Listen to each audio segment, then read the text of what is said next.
उद्धार किए, गजेंद्र का भी उद्धार किए। श्री सुखदेव जी महाराज कहते हैं कि राजन, परमात्मा ये नहीं देखता कि कोई ज्ञानवान है या मूर्ख है। परमात्मा तो केवल ये देखता है कि कौन हमारी शरण में आया है। बाकी संसार के लोग तो केवल स्वार्थवश कि बेटा है, इसको पढ़ाएंगे लिखाएंगे, ये आगे चल के वृद्धा अवस्था में हमारी सेवा करेगा। घर परिवार मकान रिश्ते नाते तभी तक हैं जब तक आपके पास में आप हर प्रकार से सुखी संपन्न हैं। जिस दिन कष्ट पड़ेगा सब साथ छोड़ देते हैं। एक वास्तविक घटना बताएं। अब जब एक बार हरिद्वार गए, गंगा जी में स्नान किए और वहीं पर बैठ गए। पास में एक संत बैठे हुए थे। पूछने लगे, आप कहाँ से पंडित जी? हम अयोध्या से। आपस में वार्ता होने लगी। वहीं पर एक गन्ने वाला जो गन्ने से रस निकालता है, वो अपना रस निकाल रहा था। तो संत हमसे कहे कि एक बात बताओ पंडित जी, ये जो गन्ने का रस निकाल रहा है, इससे कुछ आप सीखे? तो हमने कहा, महाराज जी, हमारे तो समझ में यही आ रहा है कि ये गन्ने का रस निकाल रहा है, कोई ग्राहक आता है, उससे पैसा लेता है, उसको रस पिलाता है गन्ने का। तो संत ने कहा क्या आप इतना ही समझ पाए? ये जब आया, आपने देखा कि जब ये अपने ठेले को खड़ा किया, गन्ना को बढ़िया से खूब धुला, खूब साफ सुथरा किया, पोंछा, और इसके बाद में बढ़िया सुंदर ढंग से गन्ने को लगाया। और इसके बाद में धूप जलाई, मशीन की भी धूप आरती की, गन्ने की भी बढ़िया से धूप आरती की। लेकिन जब कोई ग्राहक आया, रस निकाल लिया, तो उसका गूंजा था कूड़ादान में डाल दिया। संत ने कहा कि उसको कूड़ादान में डाल दिया। इसी प्रकार किसी संसार वाले भी होते हैं कि जब तक रस है तब तक खूब सेवा सत्कार, खूब पूजा करते हैं, और जब ये देखते हैं कि अब इसके अंदर से सब पूरा रस समाप्त हो गया, तो सीधे कूड़ादान में ही डाल देते हैं, क्योंकि अब मतलब का नहीं रहा। जब ये समझते हैं कि ये हमारे मतलब का नहीं रहा, अब इसके पास में कुछ है नहीं, सारा रस निकल चुका है, तो कूड़ादान में ही डाल देंगे। जब तक रस है तब तक बड़ी सेवा पूजा, बड़ी आराधना सब करते हैं। श्री सुखदेव जी महाराज कहते हैं कि राजन, इस प्रकार से गजेंद्र की रक्षा परमात्मा करते हैं। और एक दिन दुर्वासा ऋषि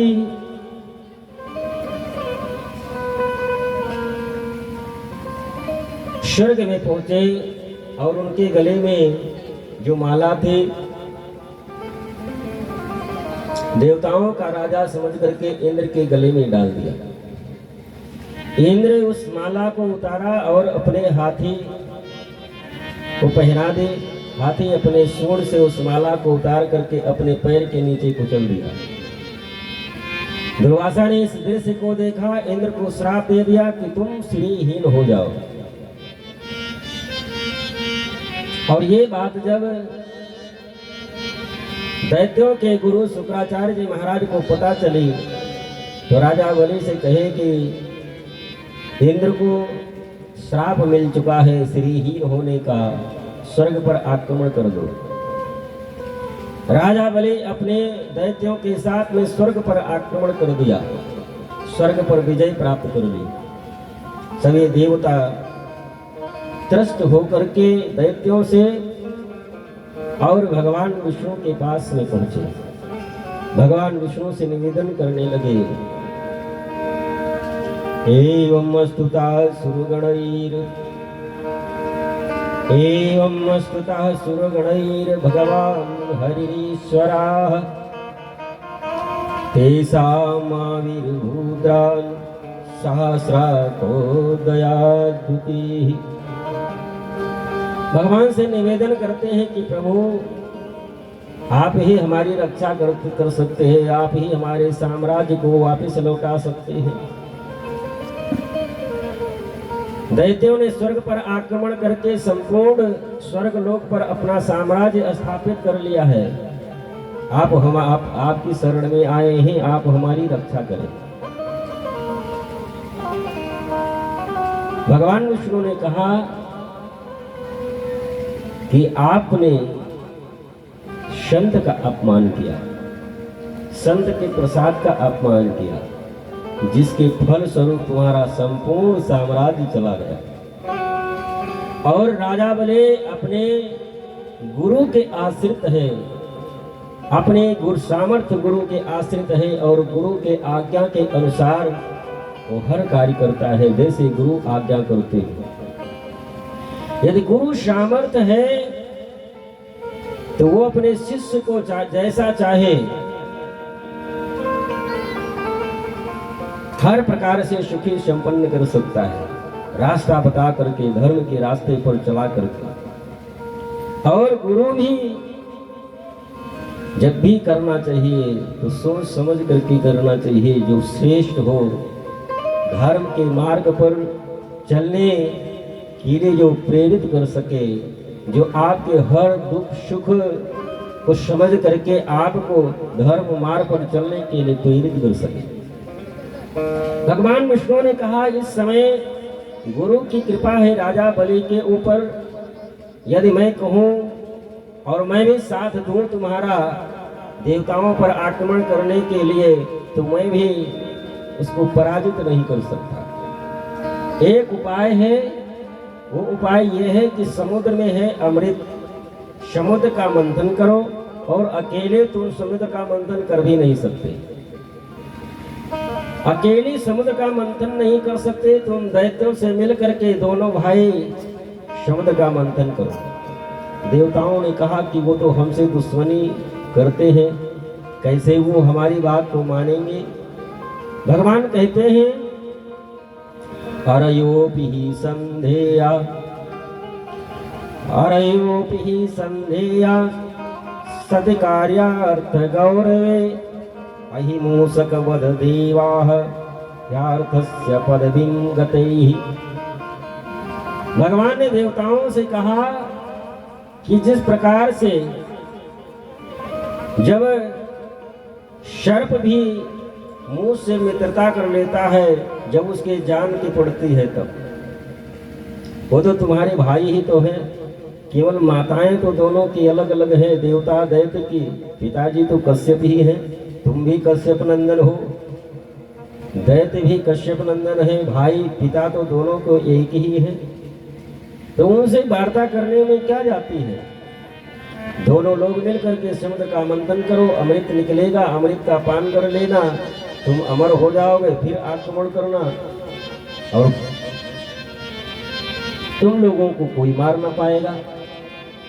सभी देवता मिलकर के राजा बलि के पास में आए, निवेदन किए कि हम लोगों को पता चला है कि समुद्र में अमृत है और हम दोनों भाई मिलकर के समुद्र का मंथन करें, उसमें से अमृत निकलेगा और बराबर में हम लोग बांट करके पी लेंगे। तो हम दोनों भाइयों में कितना भी लड़ाई झगड़ा होता रहे, ना हमारी मृत्यु होगी ना आपकी मृत्यु होगी। राजा बलि को बात समझ में आई, चलो ठीक है, समुद्र मंथन करते हैं। लेकिन समुद्र का मंथन होगा कैसे। मंदराचल पर्वत को लाते हैं, देवता दैत्य दोनों मिल करके मंदराचल पर्वत को लाने के लिए गए, उठाए और कुछ ही दूर लेकर के चले, लेकिन मंदराचल पर्वत को ला न सके। और यहाँ तक मंदराचल पर्वत गिरा तो कुछ देवता दैत्य के हाथ पैर भी टूट गए। देवताओं ने भगवान का स्मरण किया। भगवान विष्णु गरुड़ पर आरूढ़ होकर के आए और मंदराचल पर्वत को एक हाथ में उठा करके गरुड़ पर आरूढ़ होकर के लाए, समुद्र में रख दी। मंदराचल पर्वत जब समुद्र में डूबने लगा तो भगवान विराट कच्छप रूप धारण करके उस मंदराचल पर्वत को अपने पीठ पर धारण कर लिए। बोलो कच्छप भगवान की जय हो। कच्छप रूप धारण करके भगवान मंदराचल पर्वत को धारण करते हैं। बासुकीनाग का निवेदन के बासुकीनाग आया। बासुकीनाग को लपेट करके मंथन प्रारंभ होने वाला था। देवताओं से भगवान विष्णु ने कहा कि तुम लोग उच्च कुल में पैदा हुए हो और उच्च कुल के हो, इसलिए तो सर्प के पीछे मत रहो, आगे रहो। देवताओं को जब इस प्रकार से भगवान विष्णु ने कहा तो दैत्यों ने कहा क्या हम लोग नीचे कुल में पैदा हुए हैं?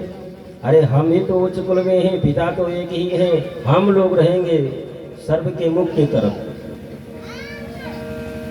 देवता दैत्य दोनों मिलकर के समुद्र का मंथन करने लगे। अमृत तो निकला नहीं, हलाहल विष निकल आया और इतना भयंकर विष था कि मालूम पड़ता है कि कुछ ही क्षणों में संपूर्ण संसार जल करके राख हो जाएगा। देवता दैत्य दोनों घबराए, अब करे क्या? भगवान विष्णु के शरण में गए, रक्षा कीजिए इस विष से। भगवान विष्णु ने कहा कि हम भैया तो विष पीना नहीं जानते, भोले बाबा का स्मरण करिए। देवता दैत्य मिल करके भगवान शंकर से निवेदन करते हैं कैलाश पर्वत पे आकर के, देव देव महादेव, देव देव महादेव, भूतात्मन भूत भावना, त्राहिना शरणापन्नो, त्रैलोक्याद दहनद्विषम। भोले बाबा से निवेदन करते हैं कि हम लोग समुद्र मंथन करने के लिए गए थे, उसमें से हलाहल विष निकला है। कुछ ही क्षणों में लगता है कि संपूर्ण सृष्टि, तीनों लोगों, सब कुछ समाप्त हो जाएगा। तो भोले बाबा ने कहा कि मैं क्या करूं, हमने तो कहा नहीं था कि समुद्र का जाकर के मंथन करिए। लेकिन बाबा अब आपके शरण में आए हैं, रक्षा तो आपको ही करना है। भोले बाबा ने कहा कि तुम जितने स्वार्थी हो हमको पता है कि जब तुम्हारे ऊपर कोई कष्ट पड़ता है तभी दौड़ करके आते हो। बगल में पार्वती जी बैठी हुई थी। भगवान शंकर ने कहा कि देवी जी से पूछो, यदि ये कह दें तो पी लूंगा। देवता पार्वती जी से निवेदन करते हैं, माँ आप के ही संतान है, संपूर्ण सृष्टि की रक्षा करना आपका दायित्व है। आप भोले बाबा से कह दीजिए। माँ पार्वती ने कहा कि त्रिलोक की रक्षा करने के लिए आप विष का पान कर लीजिए। भगवान शिव ने कहा कि वो तो विष है, विष पी लेने से क्या होगा आपको तो पता ही है। पार्वती जी ने कहा कि वो तो हमको पता है, लेकिन आप में क्या शक्ति है, सामर्थ्य है, वो भी हमको पता है। विष काल रूपी है, लेकिन आप करालम महाकाल, कालम कृपालम, आप तो कालों के भी महाकाल हैं। भगवान शिव आए और एक ही अंजलि में संपूर्ण विष को रखे और तथा करतली कृत्य व्यापी हलाहलम विषम, एक ही अंजलि में संपूर्ण विष का पान कर लिए। लेकिन विष पान करते समय अपने इष्ट देव राम का स्मरण आया। हृदय में तो भगवान राम बैठे हैं, विष अंदर जाएगा, हमारे प्रभु को कष्ट होगा, इसलिए भगवान शिव ने उस विष को अपने कंठ में ही धारण कर ली। और वो इतना प्रभावशाली विष था कि भगवान शिव का कंठ नीला पड़ गया। विष पान करने के कारण भगवान शिव का कंठ नीला पड़ा, जिसके कारण भगवान शिव का एक नाम नीलकंठ भी है। बोले नीलकंठ भगवान की जय हो। भगवान शिव ने विष का पान किया और भगवान शिव जैसा देवता तीनों लोकों में कोई है भी नहीं।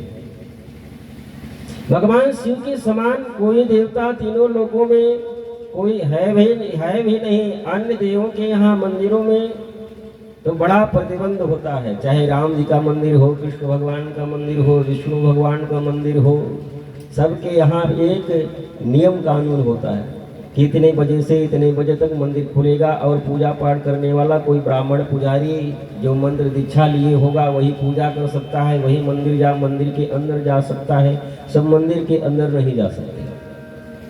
लेकिन भोले बाबा के यहाँ कोई नियम कानून नहीं, कोई भी जात पात का भेदभाव नहीं। चाहे ब्राह्मण हो, चाहे क्षत्रिय हो, चाहे वैश्य हो, चाहे शूद्र हो, चाहे स्त्री हो, कोई भी हो, समय का कोई प्रतिबंध नहीं। चाहे सुबह हो, चाहे शाम हो, चाहे दोपहर हो, चाहे रात्रि हो, किसी भी समय एक लोटा जल लिए, थोड़ा सा उसमें अक्षत डाले, भोले बाबा के यहाँ पहुंच गए और भोले बाबा तो कल्याण करते ही हैं। भगवान शिव स्वयं अपने पास कुछ रखते नहीं, लेकिन अपने भक्तों को तो माला माल कर ही देते। भगवान शिव स्वयं अपने पास कुछ रखते नहीं और अपने भक्तों को हर प्रकार से सुखी संपन्न रखते। जब ये देवता लोग समुद्र मंथन कर लिए थे, ये अमृत पान कर लिए थे, देवासुर संग्राम भी जीत लिए थे, तो भगवान भोले बाबा के पास गए और देवताओं ने कहा कि आपने हम लोगों की रक्षा करी। हम लोगों की इच्छा ये है कि आप ये वृक्ष के नीचे घर परिवार के साथ रहते हैं, ठंडी गर्मी बरसात, आप त्रिलोक की रक्षा करते हैं, त्रिलोक को हर प्रकार से सुखी संपन्न रखने का प्रयास करते हैं, लेकिन आप गर्मी ठंडी बरसात में इसी वृक्ष के नीचे परिवार के साथ में रहते हैं, अच्छा नहीं लगता। तो भगवान शिव ने कहा तो देवताओं ने कहा कि हम लोगों की इच्छा है कि आपके लिए सुंदर नगर का निर्माण हम लोग करना चाहते हैं। भगवान शिव ने कहा कि भैया नगर महल लेकर के क्या करेंगे, भगवान का भजन करना है, यहीं पर आराम से बढ़िया से भजन होता है, महल में तो हम रह नहीं पाएंगे। पार्वती ने कहा कि आपको जरूरत नहीं है, लेकिन अब तो बच्चे हो गए, बहू भी आगे परिवार बढ़ेगा, आपको तो जरूरत नहीं, लेकिन बच्चों को तो है। भगवान शिव ने कहा ठीक है देवी, यदि आपको जरूरत है तो बनवा लो। विश्वकर्मा ने बढ़िया सुंदर स्वर्ण नगरी का निर्माण करवाया, सुंदर स्वर्ण नगरी, स्वर्ण महल बढ़िया सुंदर निर्माण करवाया। भगवान शिव उस महल में प्रवेश करने के लिए, गृह प्रवेश का पूजन कराने के लिए विश्वेश्वरवा को बुलवाया। विश्वेश्वरवा आया पूजन कराने के लिए, जो रावण का पिता है, और साथ में उसकी पत्नी केसनी भी आई। केसनी दैत्य की कन्या है। केसनी भी साथ में आई, पूजन करवाए विश्वेश्वरवा। और उस समय केसनी संपूर्ण नगर को भ्रमण करके देख लिया। इतना सुंदर महल स्वर्ण का, इतना सुंदर नगर स्वर्ण का आज तक तो हमने न कहीं देखा न सुना। उसके मन में लालच आ गई, दैत्य की कन्या है, ये प्राप्त हो जाता तो कितना अच्छा था। विश्वेश्वरवा ने पूजन करवाया। भगवान शिव विश्वेश्वरवा से कहते हैं कि ब्राह्मण देवता आप पूजन करवाए हैं और ब्राह्मण को दक्षिणा देनी चाहिए, तभी फल मिलेगा। आप जो मांगना चाहे मांग सकते हैं। विश्वेश्वरवा ने कहा कि प्रभु आपकी भक्ति बनी रहे, आपकी कृपा बनी रहे, और कुछ नहीं चाहिए। लेकिन बगल में केसनी खड़ी थी। केसनी ने कहा कि यही नगर मांग लो, यही महल ले लो भोले बाबा से, क्योंकि वैसा समय मिलेगा नहीं। विश्वेश्वरवा ने डांट करके कहा कि तुम इतनी बेवकूफ हो कि जिस महल का मैं गृह प्रवेश करने के लिए आया हूँ वही मांग लूं, ये कहाँ तक उचित है। लेकिन जब जिद करने लगी केसनी, तेरी आहट बाल हट बड़ा कठिन होता है। विश्वेश्वरवा ने कहा कि भोले बाबा यदि आप देना ही चाहते हैं तो ये महल आप हमको दे दीजिए दक्षिणा में। भगवान शिव ने वो स्वर्ण महल, स्वर्ण नगर विश्वेश्वरवा को दे दिया। भगवान शिव ने पार्वती से कहा कि देवी, मैंने पहले ही मना किया था कि हमको छाजता नहीं है घर मकान, तुमने जिद कर ली थी इसलिए बनवा ली। अब ये ब्राह्मण देवता को दे दो और घर से बाहर निकलो। वही है लंका। और जब भगवान शिव हनुमान के रूप में अवतरित हुई लंका गए लंका जलाने के लिए, तो यही शक्ति स्वरूपा पार्वती जी पूंछ में बैठ गई कि हमको तुमने रहने नहीं दिया था तो मैं भी इस लंका को छोड़ूंगी नहीं। तो भगवान शिव अपने पास में कुछ रखते नहीं और भक्तों को तो माला माल कर ही देते हैं। ऐसे भोले बाबा हमारे भगवान शिव, इनकी महिमा जितनी भी गाई जाए उतनी कम है। आइए भजन के माध्यम से हम लोग भी भगवान शिव का थोड़ा सा स्मरण कर लेते हैं। भोलेनाथ से निराला कोई और नहीं, भोलेनाथ से निराला कोई और नहीं, शंभुनाथ से निराला कोई और नहीं। ऐसी बिगड़ी बनाने वाला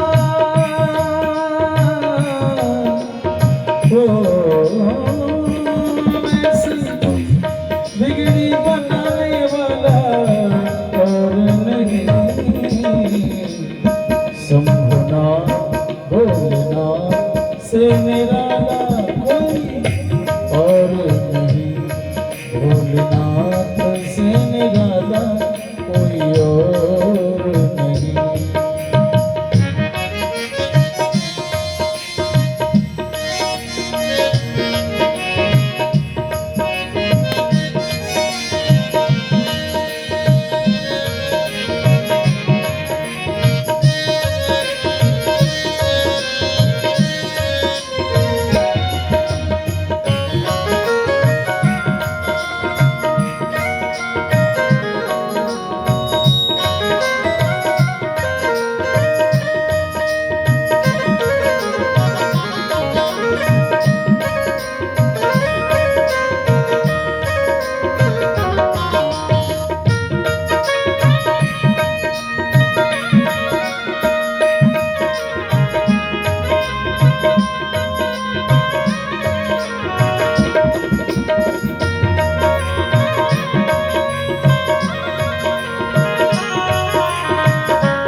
इनका डमरू डम डम बाजे, अगम निगम का वेद खोले, इनका डमरू डम डम डोले, अगम निगम का वेद खोले, इनका डमरू डम डम बोले, अगम निगम का वेद खोले। ऐसा भक्त का रखवाला कोई, ऐसा भक्त का रखवाला कोई और नहीं, भोलेनाथ शंभुनाथ भोलेनाथ से निराला कोई और नहीं, भोलेनाथ से निराला कोई और नहीं। ऐसी बिगड़ी बनाने वाला, सबकी बिगड़ी बनाने वाला और नहीं, भोलेनाथ से निराला कोई और नहीं, भोलेनाथ से निराला कोई और नहीं।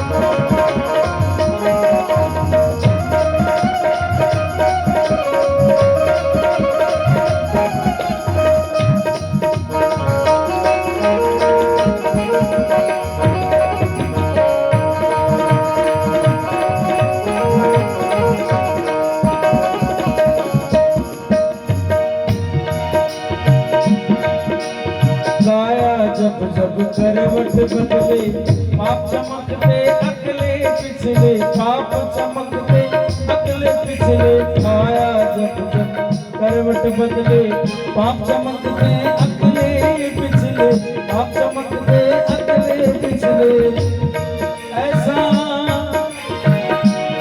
सबके पापों को मिटाने वाला। जिनको ऐसा लगता है कि भोलेनाथ सबके पापों को मिटा सकते हैं और मिटाते हैं, वो ताली बजाते हुए साथ में गाएं। खोल लो आज हाथ बजा डालो। आज चौथा दिन है, भगवान का जन्म है, सारा शर्म छोड़ दो। वो ऐसा पापों को मिटाने वाला है, ऐसा पापों को मिटाने वाला और नहीं। भोलेनाथ शंभुनाथ से निराला कोई और नहीं। भोलेनाथ से निराला कोई और नहीं।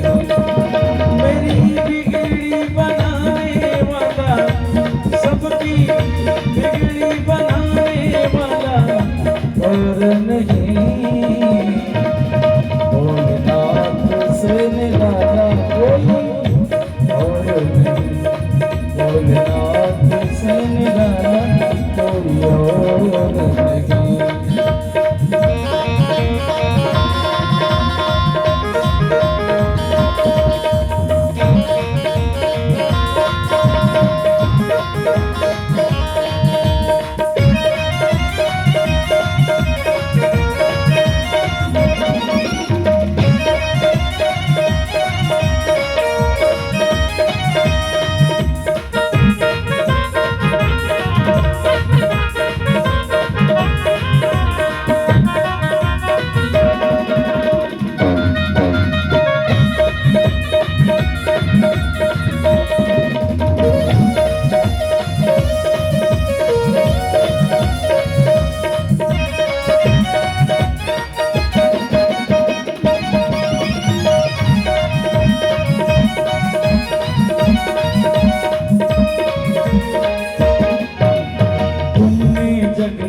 कष्ट मिटाया मुझको स्वामी क्यों बिसराया।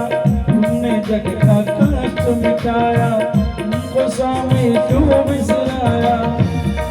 अब तो मुझको बचाने वाला, मुझको बचाने वाला,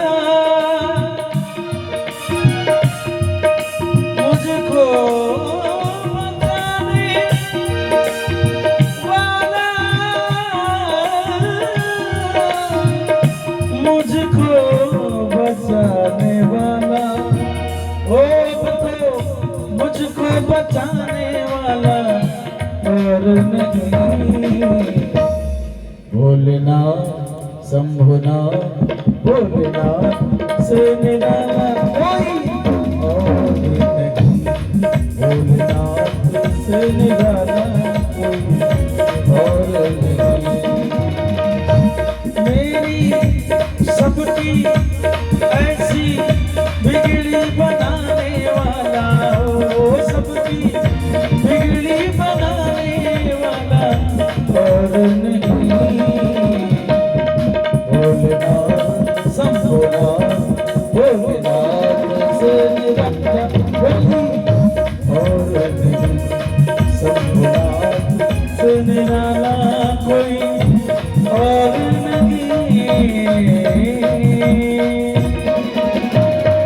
प्रेम से बोलिए गौरी शंकर भगवान की जय। पुनः समुद्र मंथन प्रारंभ हुआ। सबसे पहले कामधेनु गौ निकली, जो ब्राह्मणों को दे दिया गया। ममंधस्तु तरसाह सिंधुम अविर्धानी ततो भवत्।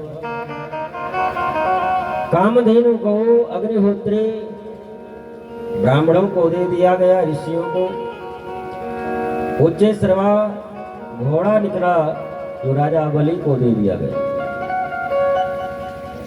ऐरावत हाथी समुद्र मंथन से प्राप्त हुआ जो इंद्र को दे दिया गया, अप्सराएं निकली, वो स्वर्ग में चली गई। कल प्रत्यक्ष निकला और स्वर्ग में स्थापित कर दिया गया।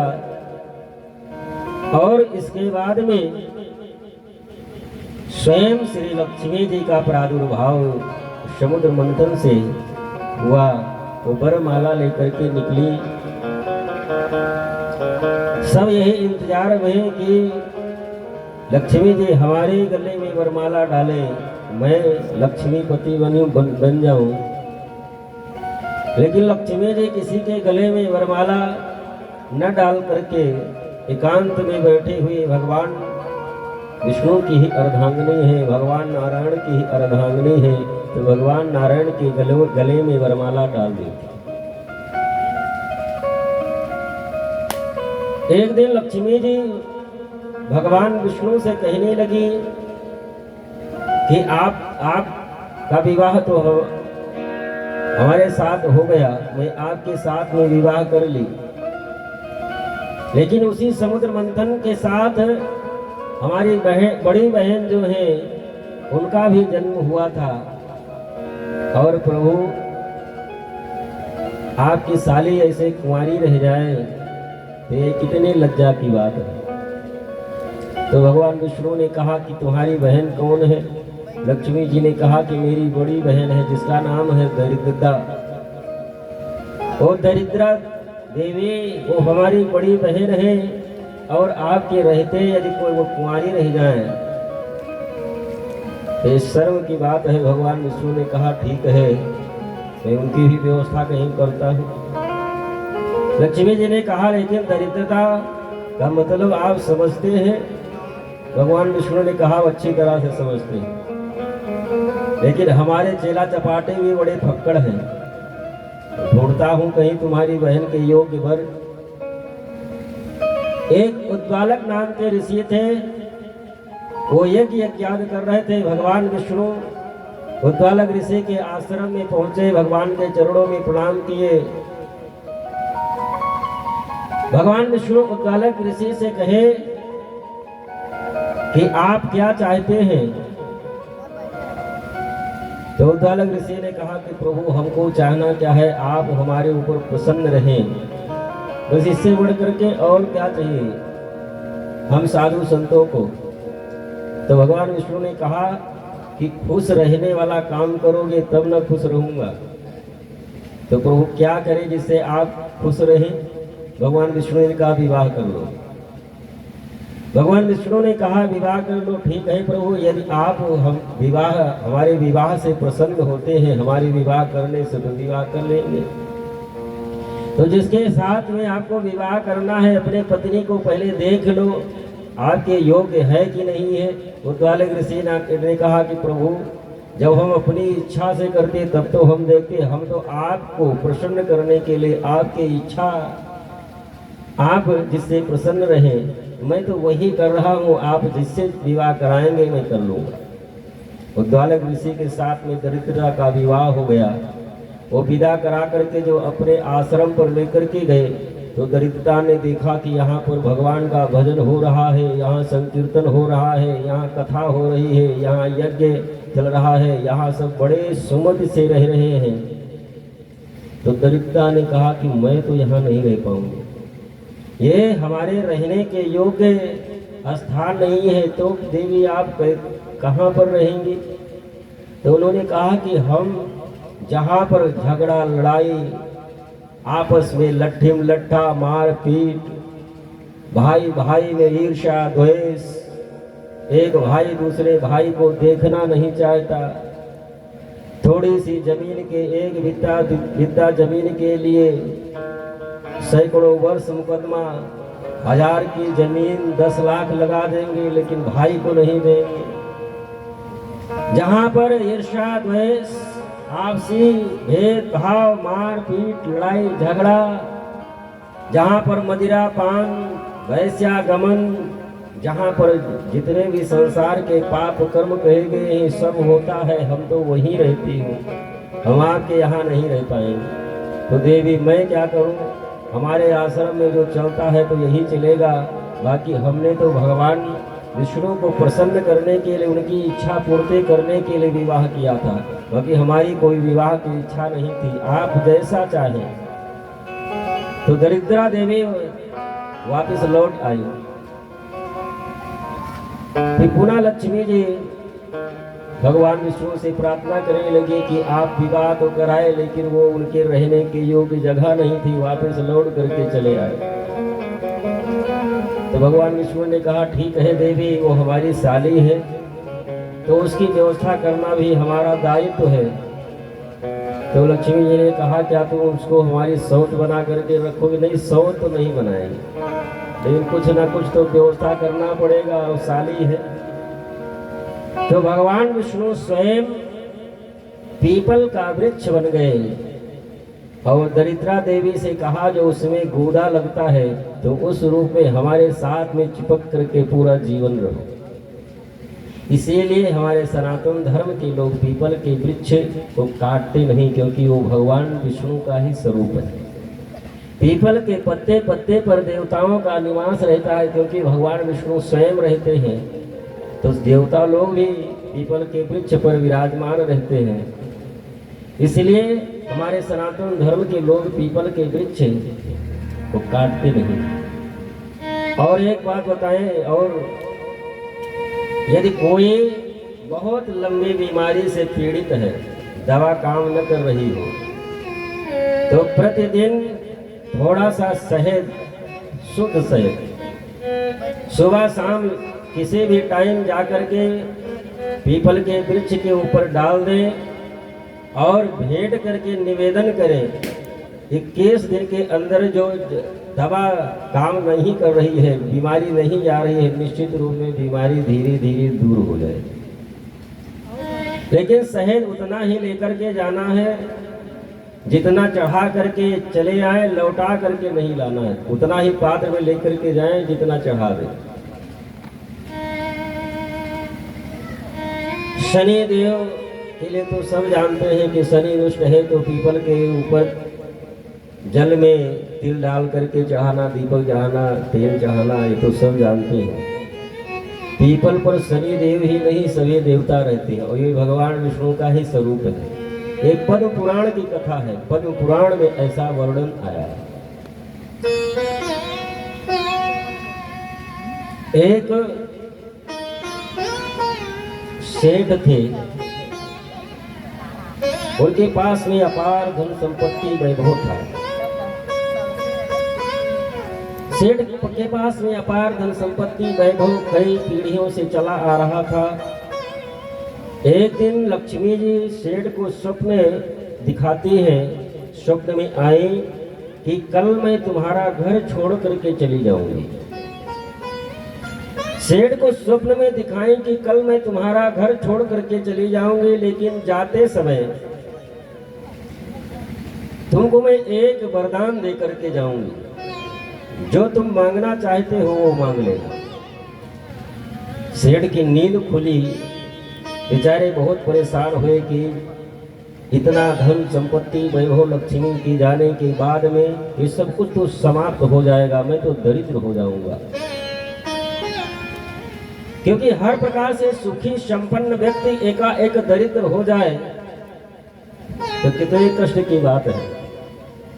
पूरा दिन सेठ सोचता रहा, अपने घर परिवार को सबको एकत्रित करके आपस में वार्ता करता रहा कि लक्ष्मी जी कह करके स्वप्न में कही है तो निश्चित रूप में आज शाम को चली जाएंगी लक्ष्मी जी। लेकिन एक वरदान देने के लिए कही है और एक ही चीज मांगे जा सकती है, क्या मांगा जाए? कोई कुछ मांगने के लिए कह रहा है, कोई कुछ मांगने के लिए कह रहा है कि एक ही वस्तु देंगे लक्ष्मी जी। किसी के इस समझ में नहीं आ रहा है कि क्या एक वस्तु लक्ष्मी जी से मांगी जाए। तो उनकी जो सबसे छोटी बहू थी उसने कहा कि लक्ष्मी जी से धन संपत्ति वैभव ये कुछ भी न मांगो, जो मैं कहती हूँ वो मांग लो। वो क्या? लक्ष्मी जी जो वरदान मांगने के लिए कहें तो केवल उनसे सुमति मांग लो।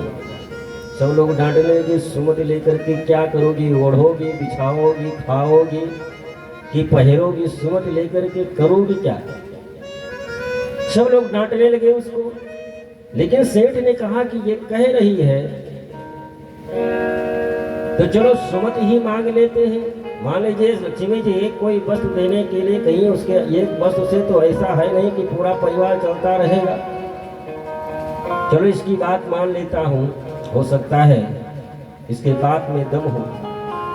शाम के समय लक्ष्मी जी चल जाने के लिए तैयार हुई तो लक्ष्मी जी स्वयं प्रकट होकर के कहीं, सेठ अब हमारे जाने का समय आ गया है और जो तुम मांगना चाहते हो मांग लो।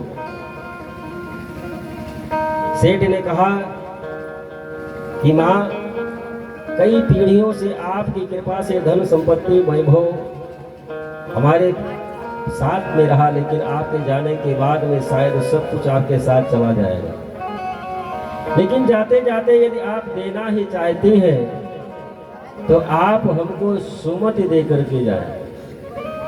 तो लक्ष्मी जी ने कहा कि तुमने वो वस्तु मांग ली है जिससे मैं तो अब जा ही नहीं सकती, क्योंकि जहाँ सुमति तहाँ संपत्ति नाना, जहाँ सुमति तहाँ संपत्ति नाना, और जहाँ कुमति तहाँ विपत्ति निधान।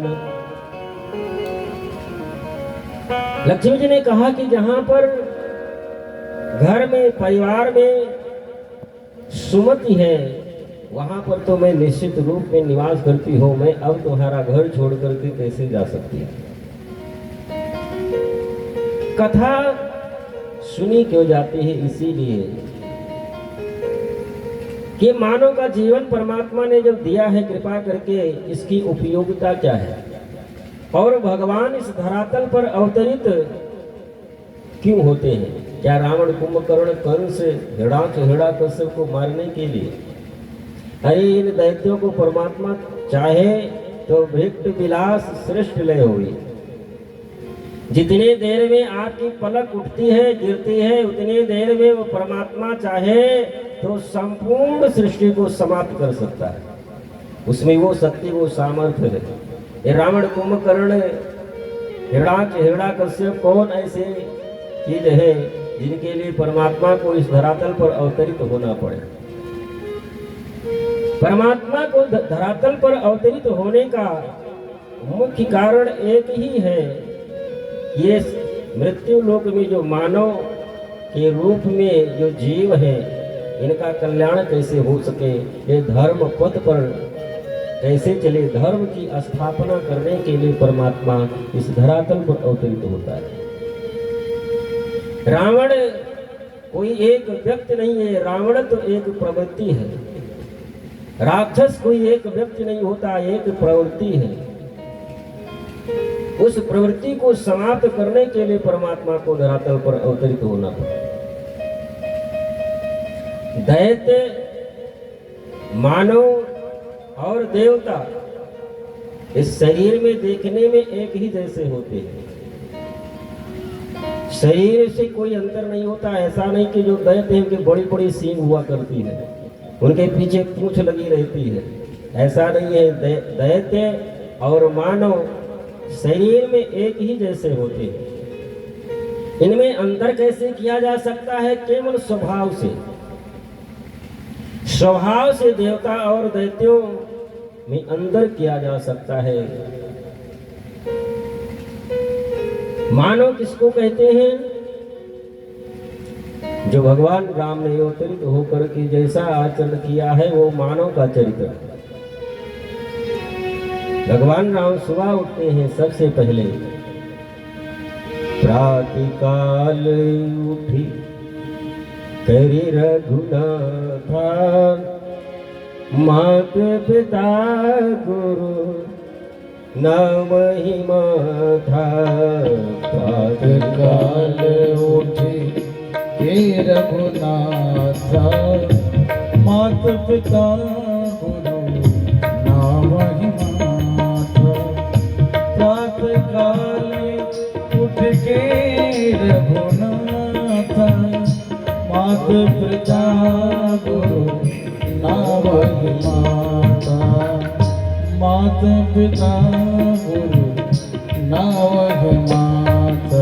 भगवान राम सबसे पहले सुबह उठते हैं, माता पिता अपने गुरुजन अपने बड़ों के चरणों में प्रणाम करते हैं, पिता की आज्ञा के अनुसार पुनः अपने कार्य में लग जाते हैं, जैसे पिता की आज्ञा होती है। और ये मानव का आचरण। और पिता ने राम को कहा नहीं कि आप 14 वर्ष के लिए वन को चले जाइए।